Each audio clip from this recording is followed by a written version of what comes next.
part of advocacy, protection, and helping to bring about much needed change in ending gender-based violence. May we continue to meet and build meaningful partnerships and hold effective engagements and conversations with each other and share resources and data so we may together craft effective policies and interventions to end violence against women in all its forms once and for all. Let us rewrite dated gender stereotypes and create positive new narratives that change hearts and minds to bring Malaysia into a more inclusive, safe, and prosperous future. Let us invest our time, energies, and resources into creating a world safe for women and girls now. Distinguished guests, before concluding my speech, I would like to echo Dr. Oza's comments on the current situation in Gaza, Palestine. The human rights violations we have witnessed are truly horrifying, particularly those affecting women and girls. I also would like to commend UNFPA for their admirable efforts in aiding the victims of war in Gaza to access basic necessities. I think they deserve a big round of applause. Thank you. Together, let's fervently pray for an immediate ceasefire in Gaza and putting an end to the ongoing violence, not just in Gaza, but worldwide. Ladies and gentlemen, allow me to conclude with this quote by former Secretary General of the United Nations, Ban Ki-moon. Quote, "There is one universal truth applicable to all countries, cultures, and communities. Violence against women is never acceptable, never excusable, never tolerable." Unquote. Thank you very much. So, last but not least, izinkan saya mengakhiri ucapan saya dengan serangkap pantun. Kayuh sampan perlahan-lahan mencari-cari perahu tambang. Anak bangsa menjadi harapan. Semoga negara terus berkembang. Sekian, wabillahi taufiq wal hidayah. Assalamualaikum warahmatullahi wabarakatuh. Terima kasih. Thank you very much, Yang Berhormat. A beautiful pantun to add your keynote address. YB, if you could have you to please remain on stage, YB, and to make your way to the other side of the stage as we've come to the highlight of this evening's program, our official launch gambit. And joining Yang Berhormat on stage, we'd like to welcome Ms. Karima El-Khoury and Dr. Oza Torkelson from the United Nations and UNFPA Malaysia, respectively.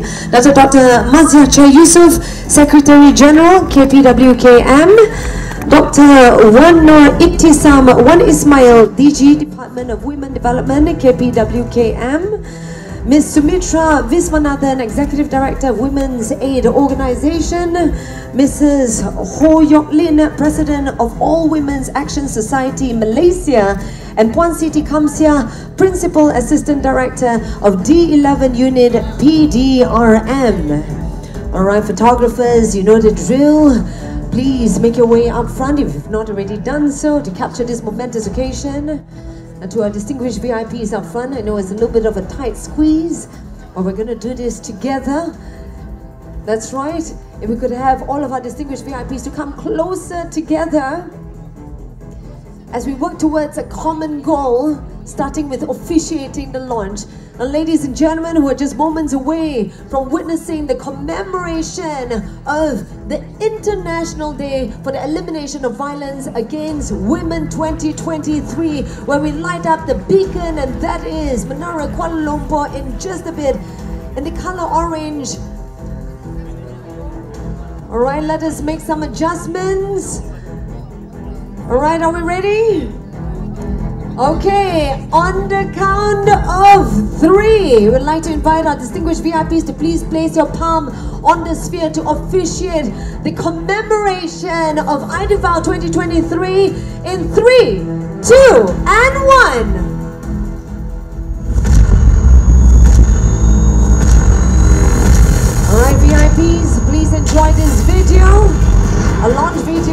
for the commemoration of Aidubang.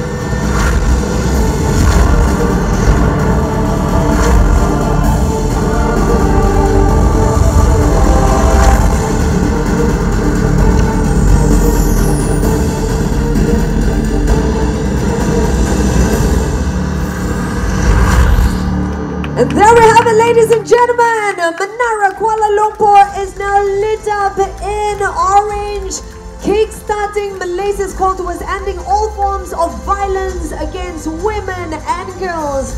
And to commemorate this wonderful occasion, we would like to invite all of our distinguished VIPs, YP, to please adjourn to the center of the stage for a photo opportunity with our press and photographers. Ladies, if I could invite you over to the center of the stage, please. Against this meaningful backdrop,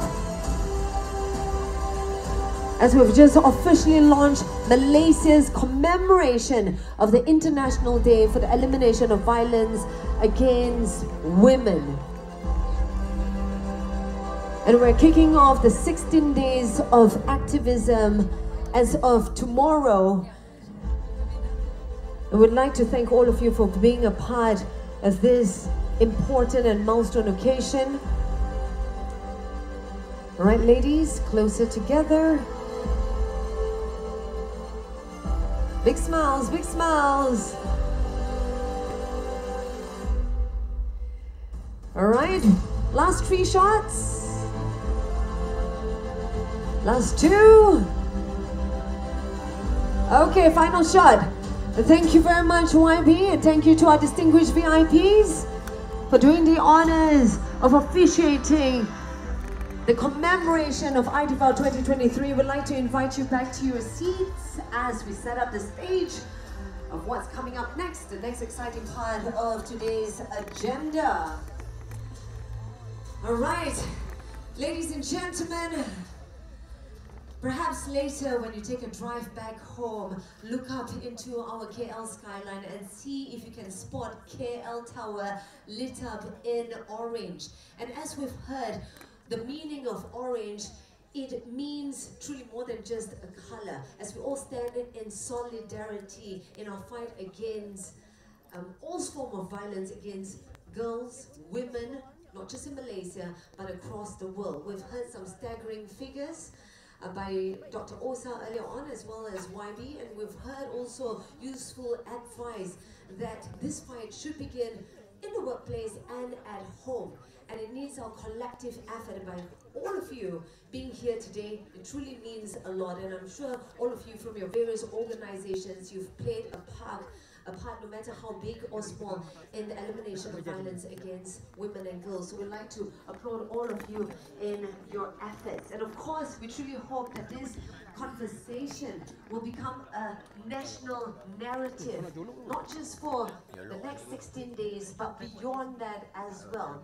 It takes a collective effort from you, from me, and the world over to truly make this change and make this a reality, to end all forms of violence. So ladies and gentlemen, as we continue this conversation, we have an interactive and engaging panel discussion in store for you on the topic of identifying and strategizing key social and legislative investments needed towards ending violence against women in Malaysia. And allow me to introduce to you our very capable moderator for the panel discussion. Let's put our hands together for Tamina Kawasji, independent broadcast journalist, communications consultant, and gender equity activist. The floor is yours, Tamina. Thank you very much for that warm welcome, Julie. A very good evening, everyone. How are we all doing? Fantastic. Without further ado, as we do stand between all of you kind folk and dinner, allow me to now quickly invite upon stage to join me ACP Siti Kamsia Hassan, Principal Assistant Director with the D11 Unit, PDRM.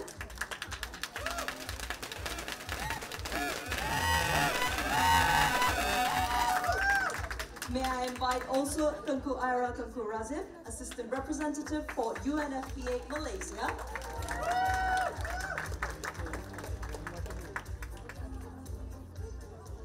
Sumitra Viswanathan, Executive Director for Women's Aid Organization, WAO.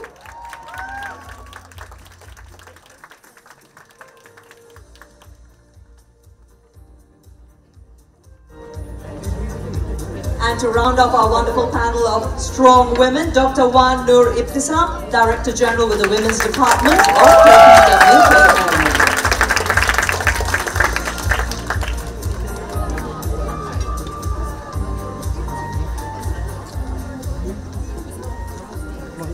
All right, ladies, a very warm welcome once again, and I think we'll start with the good news. Ladies and gentlemen, I'm sure we're all very well aware that as of this year, we have operational, finally, after decades-long of wait, 2 key legislations. I am, of course, speaking about our Anti-Sexual Harassment Act and also the Anti-Stalking Law. So we want to actually be asking some of our biggest champions of women in the country itself, working with the grassroots, about how this will be affecting and impacting our communities in Malaysia. Could I please start off by asking Tunku Ira, your reaction as UNFPA to these legislations? I'm very delighted to be here celebrating. I had a very long list and wanted us to comment around commitment and political will for Malaysia, but I realized that we had covered quite a very long list. But if I may, just to mention, at the highest level, at the highest law level, in the national level, in our federal constitution, so it states that all persons in Malaysia are equal before the law and entitled to equal protection of the law, Article 8. And this, Article 8 basically has prohibited discrimination on the basis of gender. So I think, complementing what YB was saying, apart from all the policies, frameworks that we have, we also basically ratified the ICPD, International Conference on Population and Development. We have the CEDAW and the SDGs as well as the SDG 5, and recently with the 12 Malaysia Plan, we have the Women's Empowerment Strategy. I wouldn't elaborate on the Domestic Violence Act, as you already mentioned, as also the Employment Act, and now we have these 2 bills as well. Right? But really, what more can be done for Malaysia, I think, is a question that we would be asking ourselves on this, commemorative day tomorrow and beyond for Malaysia. So what more can we do? And many of the answers have actually been answered in some of the reviews. For example, review of CEDAW, review of UPR, and if I may, then I think it is important that we ensure effectiveness of these provisions, implementation, data monitoring and evaluation. There's so many action frameworks that we can further be done. We can do National Action Plan on gender-based violence, sexual reproductive health. So if we can take forward those initiatives, and we have these frameworks at the ASEAN level where Malaysia is actually participating. And one more thing to also add, on the basis of looking at intersectionality, we are an upper middle income country. We have great policies, great framework. If we can ensure that intersectionality is actually addressed, people in poverty, those in low income, those in the rural communities, persons with disabilities, older persons, migrants, young people themselves as well. So, and in order to do this, perhaps a legal definition of this gender-based discrimination will actually help address intersectionality. And beyond that, other gender mainstreaming of the laws would also be helpful. Like we have climate change issues, we can also gender mainstream them within that. I'll stop here for now.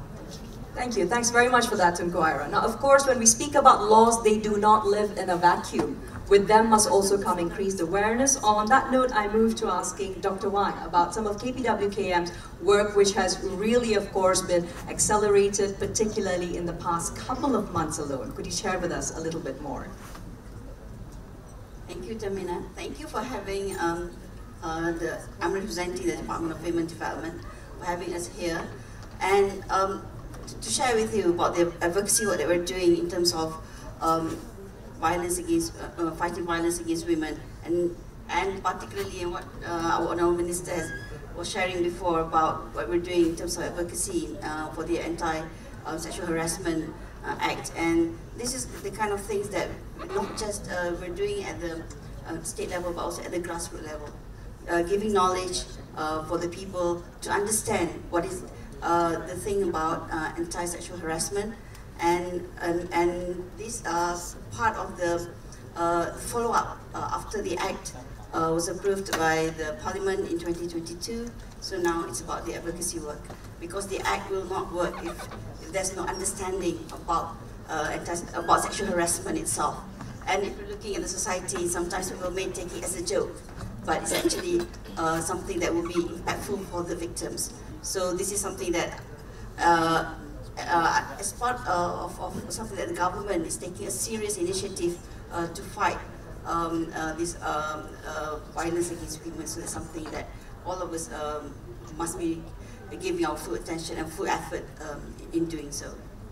Thank you. Thanks very much for sharing that, Dr. Wan. And leading in from there, of course, Sumitra. We now move into WAO that has played such an instrumental role, particularly in sort of setting the agenda for even the political will to be pushed forth with a lot of database.